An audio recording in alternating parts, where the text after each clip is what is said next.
That's good advice. How do you get involved on the ground floor with those companies like PayPal, Airbnb, Pinterest, or is there another 97 in your portfolio that didn't do very well, or how is that because people you knew or you believed in their business models? How did that happen?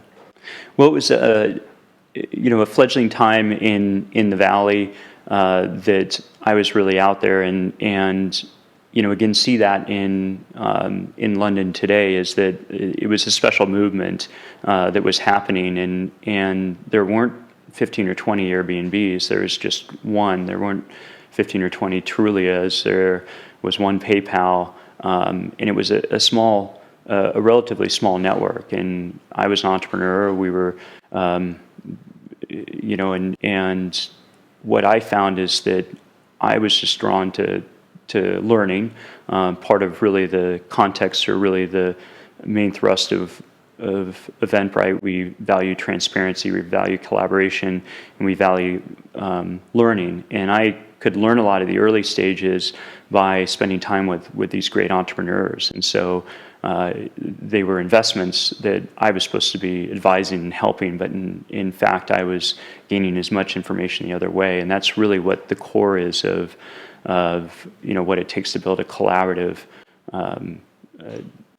fledgling industry, and that's what needs to really happen with entrepreneurs in London, and that's what's heartening to see when entrepreneurs are all housed together and sharing problems. We talk a lot about open source software, but we should talk about open source sharing of knowledge, and that's what was helpful, was these formative years of being able to interact with all these great entrepreneurs.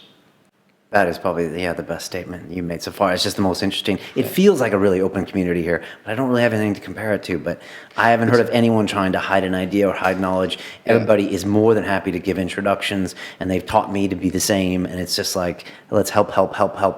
We still feel like a movement that's foreign to this city. But we're not in government, we're not in banking, we're not, in advertising. I kind of span the tech world, and then with my coffee business, the old traditional product business, right? And I see it enormous gaps, right? Like the lack of transparency and the shadiness that exists in sort of the coffee industry of sort of the moving products is incredible. And the hesitancy to give introductions exactly. And I'm trying to take the tech world and be transparent and open, and then guys are screwing me over, and I'm like, what the fuck? I'm trying to pull it, be tech here with you, and you didn't play tech, and that's not fair.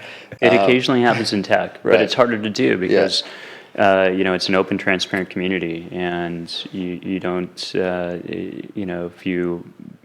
if you act as a bad character, the reputation sticks with that entrepreneur for a long time. Right, and investors as well. Yeah, and it's not just the bad relationship you have with the person. It's like everyone sees your behavior, like a true monkey clan, and you get punished for it.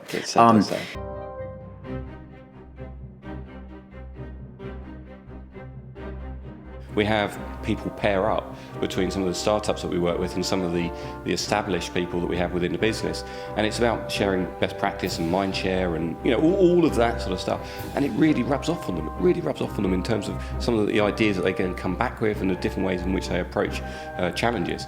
If you're going to grow, if you're going to be successful, you need to take risk. When you get that call, when you get that opportunity, just go for it. Don't worry. Consistently push yourself outside your boundaries. So there's a world of possibilities out there, so I think it's a really exciting time.